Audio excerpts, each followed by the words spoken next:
Assalamualaikum warahmatullahi wabarakatuh. Alhamdulillahirabbil alamin. Asyhadu an la ilaha illallah wa asyhadu anna Muhammadar Rasulullah. Rabbi shrah li sadri wa yassir li amri wahlul 'uqdatam min lisani yafqahu qawli. Kita awali pengajian pagi ini dengan baca basmalah. Bismillahirrahmanirrahim. Pagi ini kita kaji sejarah azan. Waktu Nabi di Mekah selama mendekati 13 tahun penanaman akidah, bahkan salat 5 waktu sudah sempurna pula dikerjakan setelah Isra Mi'raj. Anda ada azan dikumandangkan. Tiba di Madinah, bangun Masjid Quba ya. Terus pada hari Jumat turun pula perintah bangun lagi masjid, namanya Masjid Jum'ah, dan sampailah Masjid Nabawi sekarang. Ada lagi Masjid Qiblatain. Waktu Nabi salat zuhur di keluarga Bani Salamah, pada rakaat kedua turun wahyu Al-Baqarah 144 memerintahkan berkiblat ke Masjidil Haram. Jadi 16 bulan pertama Nabi berkiblat dari Madinah itu mengarahkan badan diri ke Palestina. Sedangkan dari Madinah itu Ka'bah di belahan selatan, Palestina belahan utara. Jadi membelakangi Ka'bah. Nah, sejak turun wahyu sudah 16 bulan lebih lah, beberapa hari. Sejak itu Nabi dan umat Islam semua berkiblat ke Masjidil Haram sampai sekarang. Nah, tempat turunnya wahyu itu didirikan masjid namanya Masjid Bani Salamah. Kemudian berubah Masjid Qiblatain, Masjid 2 kiblat. Sebenarnya Masjid Madinah itu 2 kiblat, baik Masjid Quba, Masjid Jum'ah, Masjid Nabawi. Nah, cuman yang dipermanenkan 2 kiblatnya supaya ada nilai sejarah dan tempat turunnya wahyu di sana hanya Masjid Qiblatain yang diabadikan 2 kiblatnya. Tentu yang dipakai berdasarkan wahyu, fawalli wajhaka syatral masjidil haram, maka hadapkanlah wajahmu ke Masjidil Haram. Nah, kembali kepada azan, sejarah azan bagaimana. Jadi Nabi bawa musyawarah bagaimana mengumpulkan orang salat berjamaah. Di antara usulan itu dibunyikan lonceng. Terjadi perdebatan, kalau bunyikan lonceng itu cara Nasrani. Kalau sampai sekarang kan di gereja ada lonceng. Ada pula yang mengusulkan ditiup trompet. Tiup trompet, kareh bunyi. Itu pun juga terjadi perdebatan, itu cara Yahudi. Terus apa lagi? Dihidupkan api. Jadi kalau siang tampaklah asapnya, kalau malam ya tampak cahaya api. Tanda waktu salat telah masuk. Jadi orang ngumpul ada soal, ada api. Itu pun juga diperdebatkan. Itu cara Majusi. Orang Majusi kan menyembah api. Jadi dulu itu orang Majusi apinya di tempat ketinggian, hidup terus, kurang bahan bakarnya ditambah, jadi api itu hidup terus. Itu yang disembah. Ya pahamnya begitu, kalau disembah api sekarang nanti di akhirat tidak ada lagi api neraka. Nah, pendekatannya kira-kira itu. Jadi tidak jadi pula, tidak bisa dibakar. Ada pembakaran untuk memberitahu waktu salat telah masuk. Akhirnya hari pertemuan itu bubar, belum ada keputusan. Di antara sahabat yang rapat itu namanya Abdullah bin Zaid pulang, sampai di rumah ya diminta oleh istrinya supaya makan, karena memang jam makan sudah waktunya, malah sudah terlambat. Tapi apa katanya? Saya belum bisa makan. Tidak nama baru itu makan. Memangnya kenapa? Nah, dia katakan tadi musyawarah, belum pernah saya lihat wajah Rasulullah seberat itu masalah. Jadi serius. Jadi pemikiran bagi dia, sehingga makan pun tidak bisa. Itu kalau ada bawaan orang seperti itu jiwa raganya. Saya teringat pula tahun 2007 seorang hakim, waktu itu kami kuliah S3 pertama di Universitas Muhammadiyah Sumatera Barat. Jadi mendengar Profesor Nasrul Harun akan pindah ke Malaysia mengajar, karena beliau itu kalau mengajar betul-betul terasa penambahan ilmu. Kalau dia bicara tentang hukum, benar-benar dia ahli hukum. Kalau dia bicara tentang sejarah, rasa-rasanya dia itu ahli sejarah, masuk rasa sejarah itu. Jadi begitu dia berkata di depan mahasiswa, rencana mau pindah ke Malaysia, terus siapa yang mengajar? Yang mengajar ya banyak, tapi bagaimana spesial dengan Pak Nasrul Harun itu memang tidak bisa digantikan, kira-kira seperti itu. Lalu yang bapak satu ini, kami makan bersama, dia tidak mau makan. Pak, makan lagi Pak, beku aku lihat lo balik. Nah, namun hanya makan dong. Dek mandanga gurunya pindah ke Malaysia tu.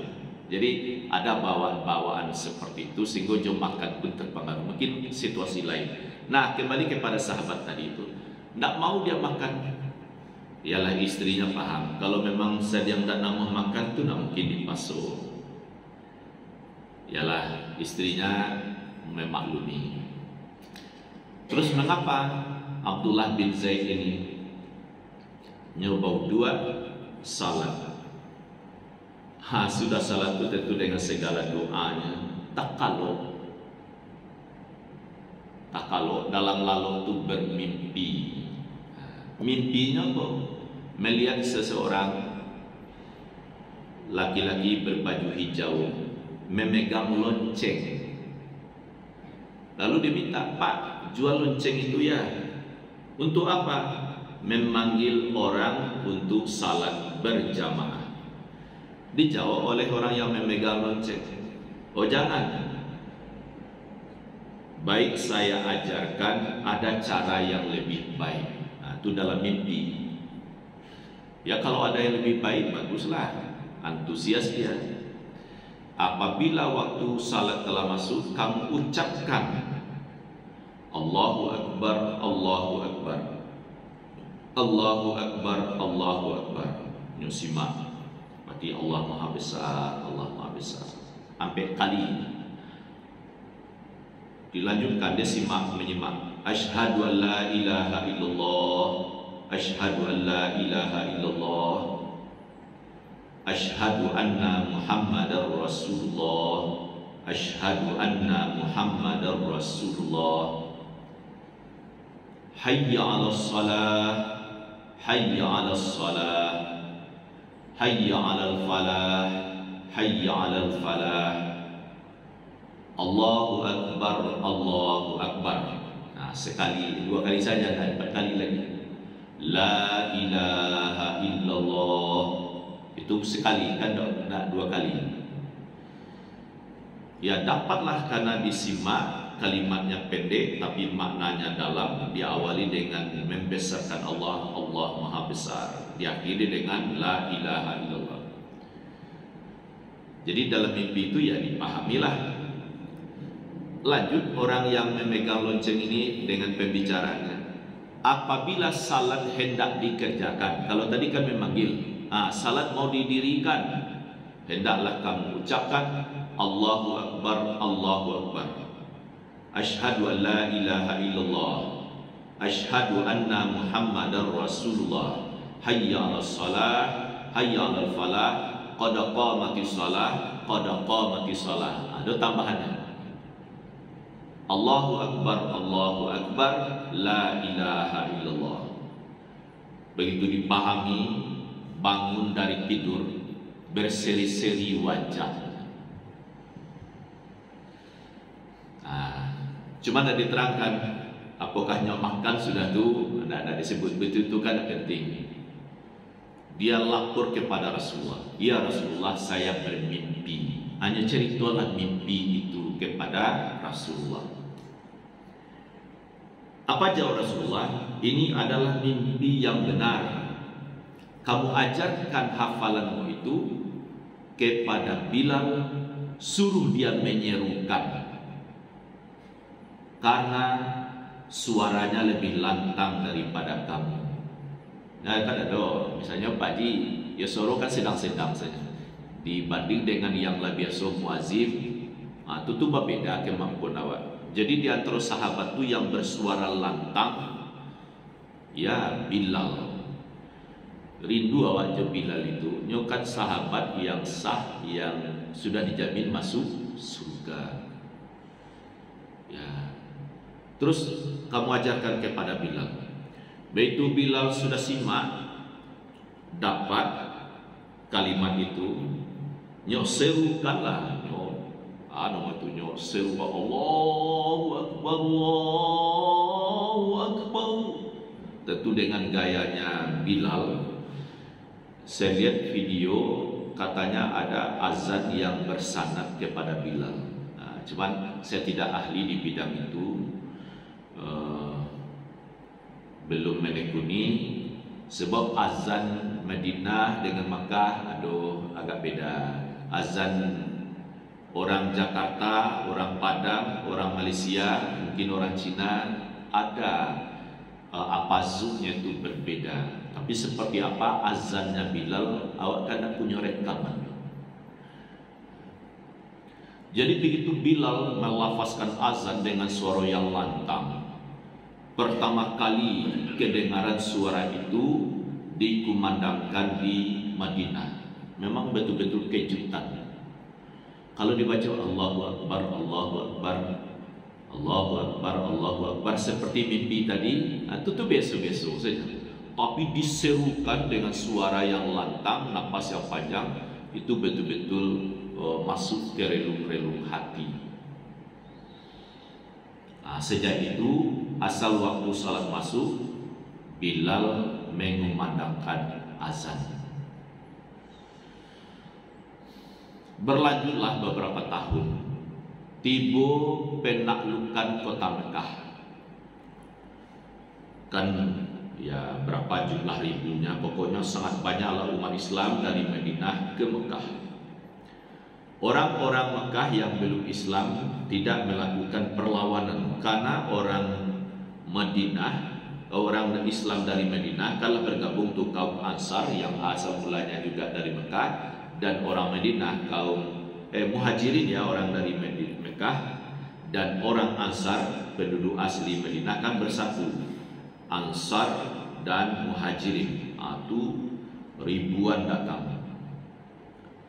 Melihat pasukan begitu banyak tapi datang dengan santun, kalau ada perlawanan itu kembali galih kan. Nah, begitu sampai di kota Mekah, seluruh patung-patung yang ada di Ka'bah itu betul-betul disingkirkan. Apakah di Makkah atau di Campaan, pokoknya tidak ada satu pun lagi patung-patung yang jumlahnya barat 362. Itu sudah bersih dari Ka'bah semua. Ya, itu kan Tuhan-Tuhannya orang-orang kafir Quraisy itu. Ano selain ada perlawanan, Padahal dulu itu kan marahnya kepada Rasulullah termasuk Abu Lahab karena dilarang menyembah berhala. Sejak itu kan Abu Lahab benci kepada Muhammad SAW. Akhirnya seluruh sembahan itu dibuang. Setelah dibuang, bersihlah Ka'bah dari berhala-berhala. Bilal naik ke atas Ka'bah. Waktu Bilal lagi di bodete Ka'bah, ya di hati orang, mengapa mantan budak itu naik Ka'bah? Orang tahu orang Mekah itu, Bilal tuh kan dulu dia juga di Mekah sebagai budak, orang kenal dia. Tapi sudah itu dimerdekakan oleh Abu Bakar. Hanya tampilannya itu ya agaknya di sini tidak ada perbedaan pendapat. Dia berkulit hitam. Seperti apa hitamnya? Ya kalau di pokok kan ada hitam mani, ada hitam kale, ada hitam kaliang, hitam apa namanya. Pokoknya dia termasuk berkulit hitam. Apakah hitam mangui? Kan kondisi hitam itu banyak. Jadi dia tidak sawo matang, tidak punya lanse, tapi jenis berkulit hitam. Naik ke atas itu. Mengapa pula mantan budak ini naik ke Ka'bah? Ka'bah itu kan rumah suci. Kalau hitung-hitung sahabat kan ada yang lebih mulia dari Bilal, yang statusnya bagus, tidak dari budak, seperti Abu Bakar, Umar, kan orang-orang terhormat. Apalagi Abu Bakar, dia orang kaya, orang jujur, orang pertama masuk Islam. Tapi mengapa Bilal itu naik? Begitu Bilal sampai di Ka'bah, nyok kumandangkan azan. Oh, di suaranya lantang, didengar oleh seluruh umat Islam yang ada, yang dari Madinah kan sekian banyak tuh, ditambah dengan penduduk Mekah mendengar azannya Bilal yang dikumandangkan itu. Tentu kalimatnya ya Allahu Akbar, Allahu Akbar kan biasa tuh, Allah Maha Besar. Tapi karena diazankan dengan irama yang begitu mempesona, sentuhannya bukan main. Diam sediam-diamnya sampai kalimat La ilaha illallah. Tentu tidak enak di telinga saja, sampai membahagiakan hati. Ya, dalam hitungan hari orang berbondong-bondong masuk Islam. Jadi kalau didengar mu'alaf ya, di antara mereka itu masuk Islam karena mendengar seruan azan. Jadi azan itu kalau diserukan dengan kalimat yang begitu dengan nafas yang panjang, irama terbaik, sepenuh hati, itu membawa sentuhan kepada orang yang Allah kehendaki. Saya dulu dengar langsung, kenapa masuk Islam? Saya mendengar azan, Pak. Dibaca pula beberapa informasi mu'alaf, di antaranya memang ada disebabkan mendengar azan. Tentu ada juga sebab-sebab lain. Berarti azan pertama di Madinah Bilal, azan pertama di Mekah juga Bilal. Itu ya yang diinformasikan, idza jaa nasrullahi wal fath. Kamu saksikan orang berbondong-bondong ya masuk Islam karena pertolongan Allah dan seterusnya. Nah, berlanjut. Setelah itu kan kembali ke Madinah. Sampai tahun ke-10 Hijrah, Nabi kan menunaikan ibadah haji. Ibadah haji pertama dan terakhir, sehingga disebut haji wada, haji perpisahan. Kembali ke Madinah, sudah itu Rasulullah sakit. Singkat cerita, walaupun sakit, dia tetap berupaya untuk ke masjid. Waktu dia tidak kuat jadi imam, dipersilahkan Abu Bakar naik imam. Terus sakit berlanjut, dia tidak kuat, dia di rumah saja. Tapi dia melihat orang salat, karena rumahnya itu kan dekat dengan masjid. Begitu Rasulullah meninggal, duka itu di hati umat bisa dimaklumi, lebih-lebih Bilal dan tanggung-tanggung sedihnya. Masuk waktu salat, ya dikumandangkan azan. Begitu Bilal azan, waktu dia baca Allahu Akbar, lantang. Waktu baca asyhadu an la ilaha illallah, normal suara. Tapi waktu baca asyhadu anna Muhammadar Rasulullah, waktu nak tolong dia menangis, tak kuat lagi melafazkan azan itu. Jadi begitu hanyutnya pada dirinya atas meninggalnya Rasulullah. Sejak itu Bapak Ibu, Bilal tak mau lagi azan, tak kuat dia melafazkan asyhadu anna Muhammadar Rasulullah.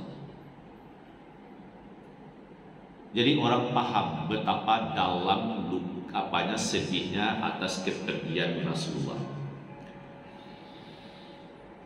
Sampai Abu Bakar 2 tahun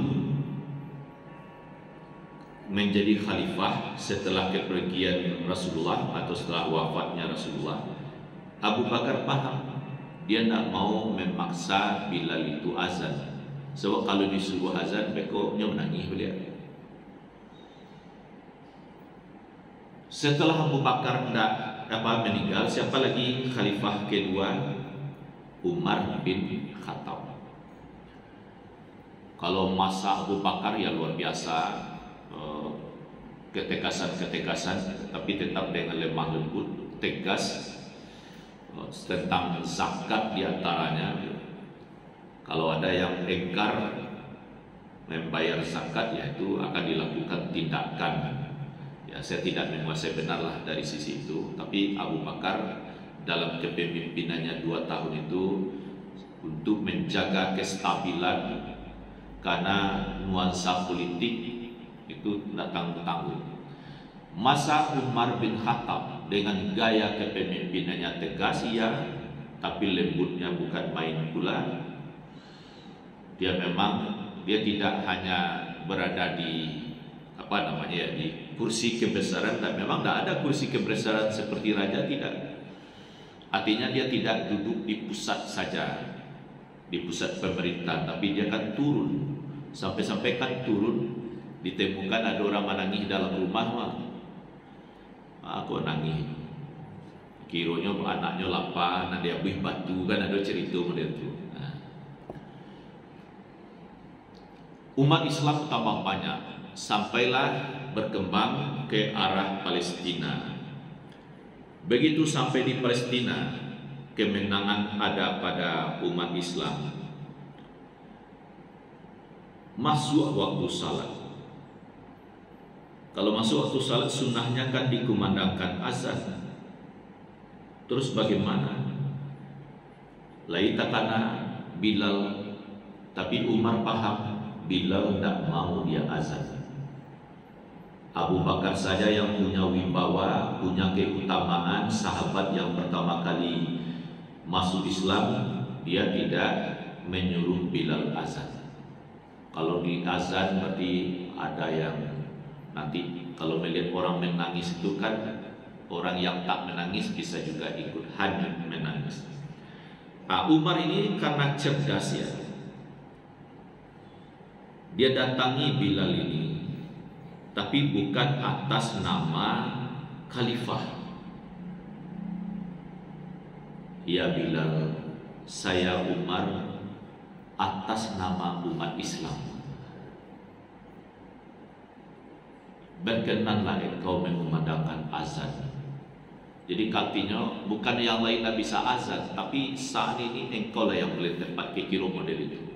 Karena Umar ini bicara atas nama umat, bukan atas perintah sebagai pejabat tinggi. Yang Bilal maklum, luluh luati. Azanlah Bilal kau di Palestina. Azan dengan suara yang begitu lantang, membawa sentuhan yang sangat tinggi kepada yang hadir. Jadi Bilal lah yang mengumandangkan azan pertama kali di Palestina. Jadi 3 kota suci itu, Madinah, Makkah, Palestina, dikumandangkan azan dalam sejarah ya Bilal yang mengumandangkan. Nah, cerita tentang Bilal ini memang banyak, soal perkawinan dan lain-lain, tapi ya Pak, kita fokus ini tentang masalah azan. Bahkan kalau kisah sebelumnya bagaimana kuat akidahnya. Dan Bilal ini pula ya yang didengar oleh Rasulullah rekaman sendalnya di surga.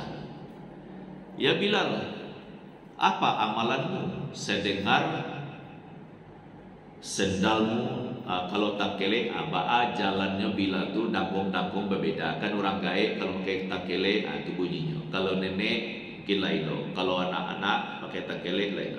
Jadi langkah Bilal tuh Nabi hafal. Itu yang didengarnya di surga. Kan kalau Rasulullah kan punya kekhususan. Aku tidak terangga di orang, di Rasul bisa. Apa jawabnya Bilal? Ya tidak ada, biasa-biasa saja. Hanya saya membiasakan asa sudah berwudu nyosalan. Asal dia berwudu dia salat. Nabi membenarkan, tidak menyalahkan. Jadi tambah-tambah lo amal tidak doang buat ajar jadi bubuin itu lo kecil Nabi. Tapi Bilal ini ya batinnya terbimbing, asalnya sudah berwudu nyosalan. Sehingga masuklah bagian salat mutlak. Kalau biasa sudah berwudu salat. Jadi tapi tidak sampai kepada wajib. Misalnya Bapak Ibu, amalan sunnah ya, Rasul pun tidak disebutkan seperti itu. Tapi Rasul, sahabat, orang-orang saleh membiasakan kalau waktu berwudu. Kan tadinya sudah selesai Isya berjamaah, mungkin dia pulang makan bersama, cerita-cerita. Terus hari sudah agak larut malam, ya mungkin ke belakang dulu, pipis, istinja. Bagus berwudu sekalian, berwudu, lap muka, mungkin sisir rambut supaya lebih segar, pakaian untuk tidur. Tidur nyenyak kalau dalam keadaan suci. Atau misalnya asal ke belakang, awak lagi di rumah awak, ayah cukui, sudah beristinja, ancaklah berwudu. Kok mau ke kantor, kok pergi ke barale, pergi ke pasar, tu berwudu dulu. Itu kebiasaan orang-orang saleh. Tapi jangan ditunggu lo, lah berwudu, lah naik angkot misalnya ya, atau juga kendaraan pribadi, tu terpacakan tu di tengah jalan, pulang lo berwudu balik, ada lo sampai begitu. Artinya selagi bisa membiasakan diri sering berwudu itu bagus. Nah demikianlah Bapak Ibu, ini kita ungkap ada nilai sejarah pendidikan di sana, karena Allah berfirman, laqad kana fi qasasihim ibratul li ulil albab. Sesungguhnya pada kisah-kisah mereka itu terdapat pelajaran bagi orang-orang yang berfikir. Surat Yusuf ayat 111. Oh ya, ada satu lagi yang penting. Jadi Bapak Ibu, waktu Bilal azan itu kan jale soro. Umar mendengar, nyo simak kalimat Allahu Akbar, Allahu Akbar sampai la ilaha illallah. Umar bergegas pula menghadap Rasulullah. Ya Rasulullah, saya bermimpi. Apa mimpinya? Dia belajar untuk bagaimana menyeru orang salat seperti yang diucapkan oleh Bilal. Kiranya dalam waktu ya bersamaan dua orang sahabat hebat ini mimpinya sama. Umar belajar tapi tidak disebutkan siapa yang mengajarnya, tapi yang dalam mimpinya itu yang dia pelajari seperti yang diucapkan oleh Bilal. Pertama Rasul kan itu, ini insya Allah mimpi yang benar. Umar mengadulo, itu yang saya pelajari dalam mimpi. Jadi ada dua hamba Allah mimpinya sama. Itu yang saya coba dapatkan dalam buku kecil tentang sejarah azan. Cuman itu di sekian buku, tak masuk buku tu lah. Untung ceritanya lah dapat. Nah, sejarah azan saya lihat di internet banyak berbagai versi, tapi satu sama lain itu saling melengkapi lah. Saya kira itu Bapak Ibu. Jadi azan ini memang kita jaga, betapa untungnya kita di Kota Padang, di Sumatera Barat, di ranah Minang kan namanya surau Musaji kan sampai ke pelosok-pelosok. Itu azan dikumandangkan. Betapa senangnya batin kita azan dikumandangkan. Sekiranya berada di daerah komunis misalnya, atau di tempat yang tidak mayoritas umat Islam, tentu azan tidak senikmat di negeri kita. Tak tahu apakah di Malaysia atau apalah yang sedikit umat Islam. Bahkan beberapa negeri azan tidak boleh sampai memakai mic luar, kan sampai itu sebahagian. Kalau di Indonesia itu nyaman sekali. Hanya saja pemakaian mic masjid tentu juga diatur sedemikian rupa. Pertama yang untuk azan, yang kedua apa lagi gunanya mic masjid ini? Boleh menurut saya seperti itu. Misalnya ada pengumuman penting untuk wilayah, lalu medianya tidak ada, seperti boleh tak memberi tahu kegiatan posyandu di RT Ano? Boleh. Memberitahu meninggalnya seseorang lalu diumumkan, boleh. Tapi kalau misalnya musik-musik dan itu tentu harus kita maklumi, tidak semua bisa disampaikan melalui mic masjid. Sekira itu ya Bapak Ibu. Mudah-mudahan kita yang hadir ini benar-benar bisa jumpa nanti dengan Bilal bin Rabah, hamba Allah yang mulia itu. Tentu juga dengan rasul-rasul. Amin ya rabbal alamin. Demikian, terima kasih, berbanyak maaf. Billahi taufiq wal hidayah. Assalamualaikum warahmatullahi wabarakatuh.